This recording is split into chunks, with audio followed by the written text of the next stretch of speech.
सोबत असेल जाणीव। रोखोक बातम्यांसाठी पाहत राहा जाणीव मराठी। होऊ द्या जाणीव। लाईक करा, शेअर करा आणि सबस्क्राईब करा आपल्या हक्काचे चॅनल जाणीव मराठी।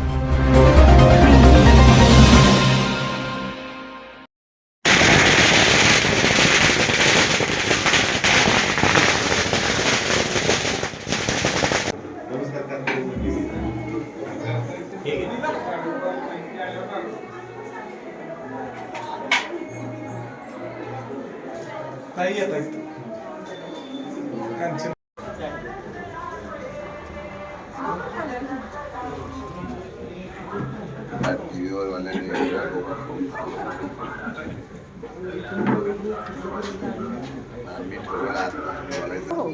हात लावा बाकीच्या हात लावा सगळ्यांनी नका लावू।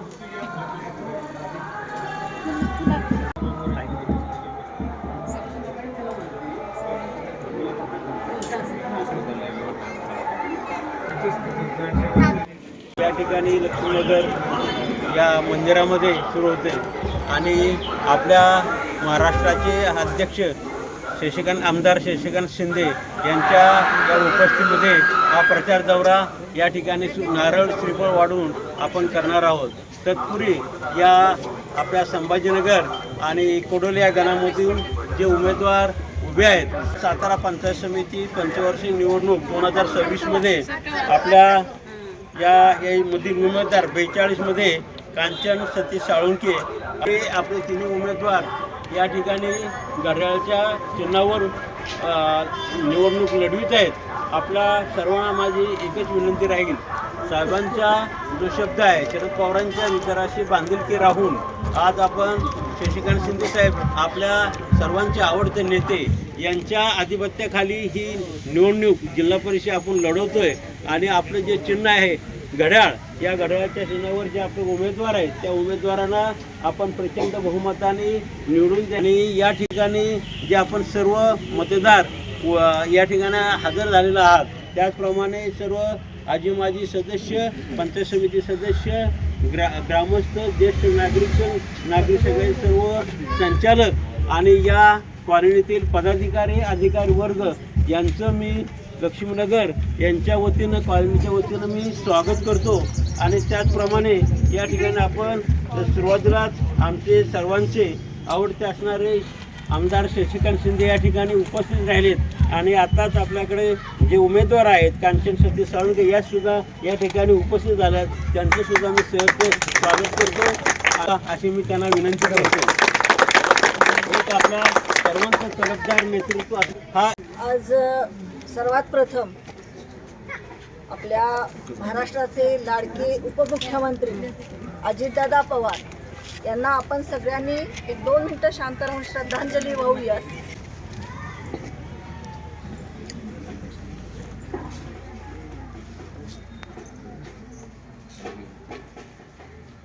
ओम शांती। आज या प्रचार प्रसंगी एक संघर्ष योद्धा आपल्या जोडीला आहे आणि यांच्या नेतृत्वाखाली 3 उमेदवार आलेले।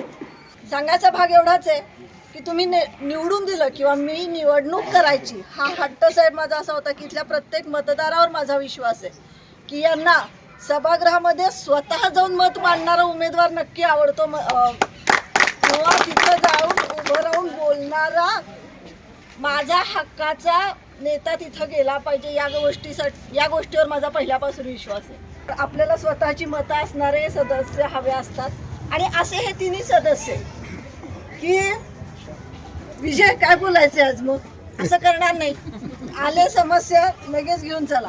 कांचन ते स्वतःही तेवढ्याच सक्षम आहेत, गेल्या 30 वर्ष झालं त्यांचा संघर्ष आहे। त्यांचा संघर्ष कुठल्याही याचा असला तरी त्या ज्या जिद्दीनं निवडतात, ज्या जिद्दीनं उतरतात। खरं तर आपण सगळ्यांनी महिलांनी त्यांचा फॅन असलं पाहिजे। आपण थोडं दुखायला लागलो तरी खचून जातो, पण ह्यांनी दुखण्यावर सगळ्यावर मात करून आज त्या एवढ्या मोठ्या ताकदीनं उभं राहिलेल्या आहेत। आम्ही आहोत, पण आता गरज आहे तुमच्या सगळ्यांची। मतदार म्हणून आपण त्यांच्या पाठीशी उभं राहूयात। ह्या कमी पडल्या तर मी लीड करते, आपण त्यांच्या घरी जाऊयात सगळ्या। तर मी सांगितलं की तेच सांगितलं की आम्ही रात्री सुद्धा घरी जाऊ एवढं बोलते. तुम्ही भरभरून घड्याळाला मतदान कराल एवढी आशा व्यक्त करते. थांबते. जय 2-3 दिवसापूर्वी जी काही दुःखद घटना घडली तर त्याचाच आज एक सर्वपक्षीय शोकसभा पण आज साताऱ्यामध्ये घेतलेली होती. आज असला रांगडा आणि स्पष्ट वक्ते असणारा आणि पश्चिम महाराष्ट्राचा नेता आपण हरवला. त्या सगळ्या त्यांच्या कुटुंबात आणि राष्ट्रवादीचं जे कुटुंब आपलं आहे त्या सगळ्यांना ह्यातनं सावरण्याची शक्ती परमेश्वरानं द्यावी एवढी या निमित्तानं मी पहिल्यांदा प्रार्थना करते. माझी ओळख जर म्हटलं तर मी कांचन सतीश साळुंके, मी देगावचे. मी ह्या कोडोली गटामध्ये देगाव गाव येतं आहे, पहिल्यांदा तुम्हाला सांगते. ते या गावची मी आहे आणि आज जिल्हा परिषदेची राष्ट्रवादी पक्षामार्फत मला उमेदवारी मिळाली आणि आमदार शशिकांत शिंदे साहेबांनी माझ्यावरती विश्वास टाकला आणि मला उमेदवारी मिळाली. आणि आज ते या निमित्तानं आज संभाजीनगरमध्ये आज प्रचाराचा शुभारंभ करताना मला आनंद वाटतो हे सांगायला की जे काय आत्ताचे काय दोन्ही उमेदवार आहेत, एक अपक्ष एक पक्षातून, तर ह्यांचं आधार कार्ड पॅन कार्ड जर तुम्ही बघितलं तर ते धनगरवाडीचं आहे. हे सगळ्यांनी लक्षात ठेवा. पहिल्यांदा माझं गावचं देगावचंच आहे, आधार कार्ड पॅन कार्ड देगावचंच आहे. तर आपल्याला आयात आपल्या गटावरती लादला गेला उमेदवार कोण. मला असं काही पत्रकारांना माझ्याबद्दल अशी बातमी काही पसरवण्याचा प्रयत्न केला ती माझ्या काल कानावर आल्यावर, म्हणून आज आवर्जून सांगण्याचा हे करते की बाबा कांचन साळुंके ह्यांनी 15 मिनिटात पक्ष बदलला. तर ॲक्च्युली तसं काही हे नाही आहे. माझा पक्ष, मी राष्ट्रवादीची साहेब, मी 17 वर्ष तालुका अध्यक्ष म्हणून काम केले आणि माझी ओळखच ह्या पक्षातून झालेली आहे. ह्याचा मला सार्थ अभिमान आहे. 17 वर्ष तालुका अध्यक्ष म्हणून मी काम केलेलं आहे, समाजात वावरलेले आहे. आणि दुसरा विषय, आता जसं माझं नेतृत्व मी माननीय शिवेंद्रराजे भोसलेंना मी मानते, कारण त्या घरापासून माझी सुरुवात पण झालेली आहे, भाऊसाहेब महाराजांच्यापासून सुरुवात झालेली आहे. त्यामुळं असं कोणी जर म्हणत असेल की लगेच अर्ध्या तासात तुम्ही पक्ष बदलला, तर पूर्वाश्रमीची मी याच पक्षाचे आहे. असं काही वेगळं काही हे नाही आहे. आमची नाळ तिथं जोडलेली 100% आहे तर आहेच, त्यात काही बदल काही नाही आहे. त्यामुळं कोणी असं समजायचं नाही की मी पदासाठी किंवा ह्याच्यासाठी इकडं आलेले. तर फक्त मला एवढंच म्हणायचे की आज आपल्या गटाचं 32,000 मतदान आहे, 31,500 मतदान आहे. ह्या 31,500 मतदानामध्ये एक पण ओबीसी असा निघाला नाही की त्याच्यावरती पक्षानं उमेदवारी द्यावी. विरोधी पक्षाने एकही असा उमेदवार निघाला नाही का की त्यानं पक्षाने उमेदवारी द्यावी. इतकी जर आपल्याला आयात उमेदवार जर लाचार म्हणजे आणायची असतील, एवढी पक्षावरती आली का त्यांच्या, मग त्यामुळं आपल्या गटाचा स्वाभिमान, आपल्या गटाची अस्मिता टिकवण्यासाठी कुणबी याच्यातून मी उमेदवारी घेतली. आणि मला साहेबांनी त्यांचा माझ्यावरती विश्वास त्यांनी टाकला की मी इलेक्शन करावं. अशा पद्धतीनं त्यांनी मला इथं जे असतील गोरखनलवडे असतील किंवा पक्षातील सगळंच, अगदी ताईसुद्धा माझ्याबरोबर खंबीरपणे आज उभे आहे. त्या तुम्ही सगळ्या लोकांची साथ आहे आणि ही साथ कायम तुम्ही द्यावी. मी जिल्हा परिषदेला गणाला, आपल्या कोडोली गणाला आपले राहुल कापले आहेत, ह्या संभाजीनगर गणाला नीलम पवारताई येत्या. चांगलं वातावरण आहे. फक्त आता कसं आहे, हे वातावरण शेवटपर्यंत टिकलं पाहिजे, त्यासाठी तुमच्या सगळ्यांची साथ हवी, सहकार्य हवं. आणि निश्चितच आपण ह्या जे काही आता हे चाललेलं आहे ह्या इलेक्शनमध्ये आपण निश्चितच अगदी विजयाच्या वाटेनं आता चाललेलं आहे. आता हा असाच तुमचा सगळ्यांचा आशीर्वाद हे आमच्या तिघांवरती राहावा, विश्वास तेवढाच टाका आमच्यावरती. आता ताई जशा म्हणल्या की कामाच्या बाबतीमध्ये, तर मी तुम्हाला शब्द देते, कुठं चुकल तिथं वडीलधाऱ्या माणसांनी माझं कान धरलं तरी चालते. मला म्हणजे हे नाही, कारण शेवटी चुकलं तर तुम्ही लोकांनी सांगितलं पाहिजे. आणि काम करण्याची आपल्याकडे ताकद आहे, जिद्द आहे, थोरा मोठ्यांचे आशीर्वाद आहे. त्यामुळं अगदी जनमानसात जाऊन शेनी काम करण्याची तेवढी इच्छा आहे.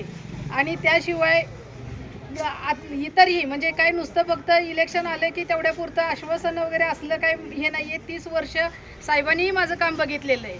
असं काय मी नवीन काय कुठली हे नाही आहे. त्यामुळं आपण सगळ्यांनी आमच्या तिघांवरती विश्वास टाकावा आणि घड्याळाच्या चिन्हासमोरचं बटन दाबून येणाऱ्या 7 तारखेला होणाऱ्या इलेक्शनमध्ये आम्हाला भरघोस मताने आपण सगळ्यांनी आशीर्वाद रूपी मतदान द्यावं आणि निवडून आणावं, एवढी तुम्हाला अगदी नम्र विनंती करते.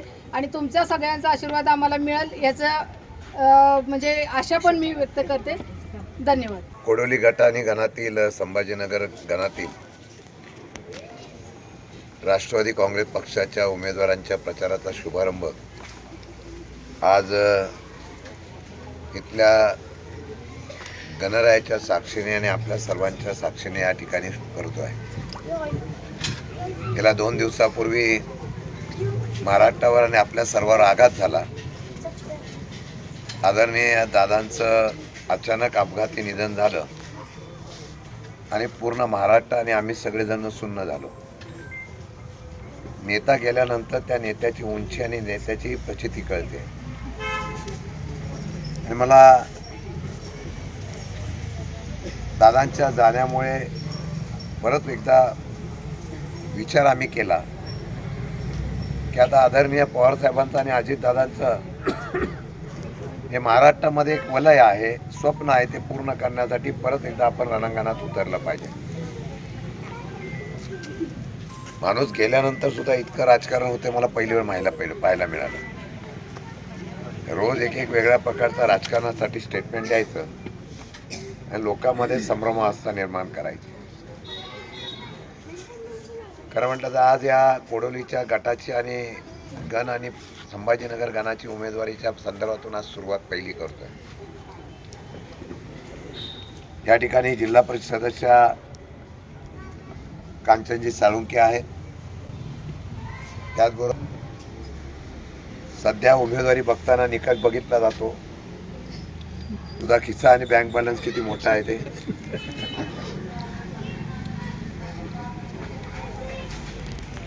तुझे कोणते व्यवसाय आणि धंदे आहेत, तू कॉन्ट्रॅक्टर आहेस का. मी उमेदवार उभे करताना विचार केला, इथेच नव्हे बऱ्याच ठिकाणी उमेदवार असे उभे केले आहेत की समाजासाठी 24 तास काम करतायत. सध्याच्या राजकीय परिस्थितीमध्ये संधी येऊन सुद्धा उभं राहावं का नाही अशा प्रकारची चिंता त्यांच्या मनामध्ये असते. म्हणून मी पहिल्या प्रथम अर्चना देशमुखांना बोललो, तुम्ही उभं राहा. त्यांनी सांगितलं मी जिल्हा परिषद लढवलेली आहे आणि संभाजीनगरच्या आणि कोडोलीच्या जनतेने मला संधी दिली आणि मी त्या ठिकाणी प्रतिनिधी म्हणून आले आणि चांगलं काम करून दाखवलं, हा विश्वास त्यांनी त्या ठिकाणी दाखवला.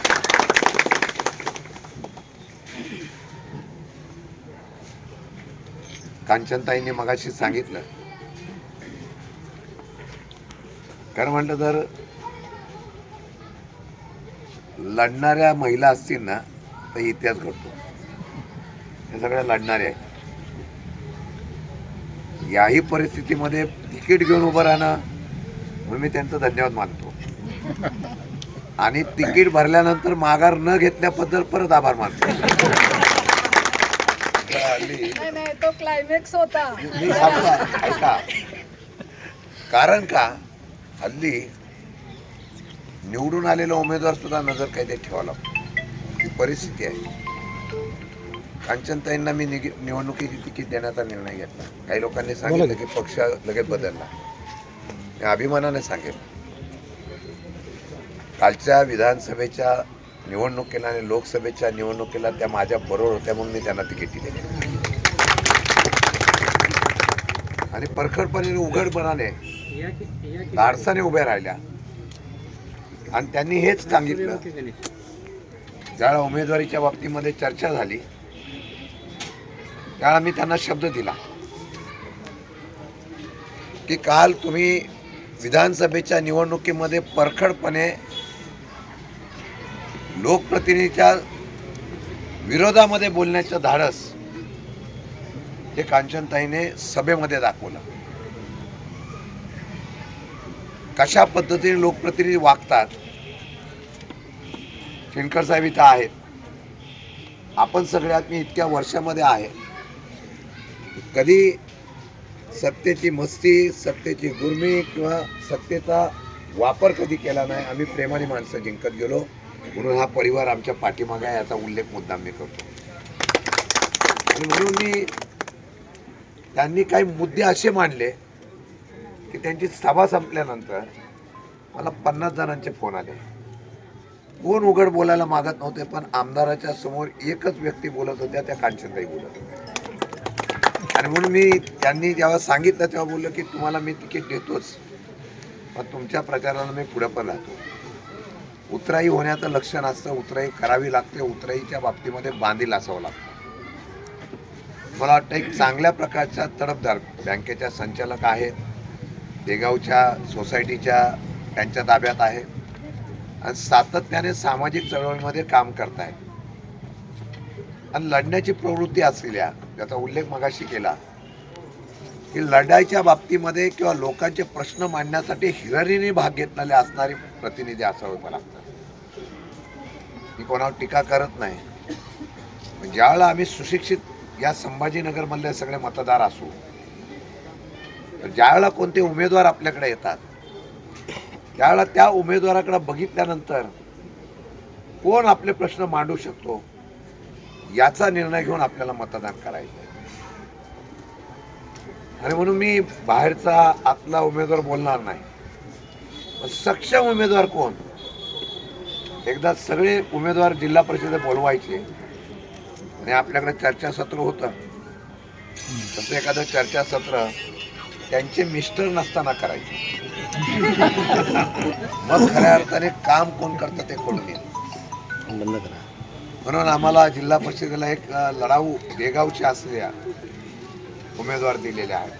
म्हणून तुम्हाला विनंती करणार आहे, लोकांनी ती भावना जपली ना, आज सांगतो या सगळ्या जागा आपल्या निवडून आल्यात. मी आज अभिमानाने सांगतो, साध्या एका कार्यकर्त्याला जो 24 तास लोकांसाठी सातत्याने कोडोली ग्रामपंचायतीमध्ये प्रतिनिधित्व करताना 24 तास लोकांसाठी काम करणाऱ्या माझ्या सहकार्याने निवडून द्यावं एवढीच विनंती आहे. आपण सगळ्यांनी संभाजीनगरने जे मतदार आहेत ते जर 70%, 100% म्हणत नाही, 70% जर या उमेदवारांना पडलं तर याच गणरायाच्या असलेल्या प्रांगणामध्ये या विजयी उमेदवारांचा सत्कार करण्याचा योग तुम्हाला एवढं त्या ठिकाणी. आणि म्हणून आमच्या तिन्ही उमेदवारांना विजय करण्याचा शुभारंभ या गणरायाच्या साक्षीने करतोय.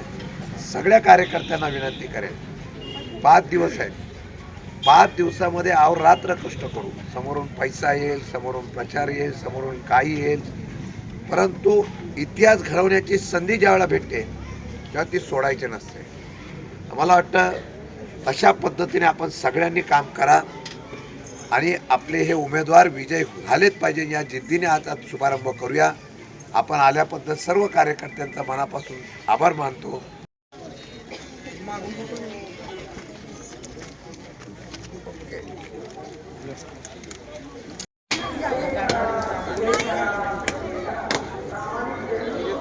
चला.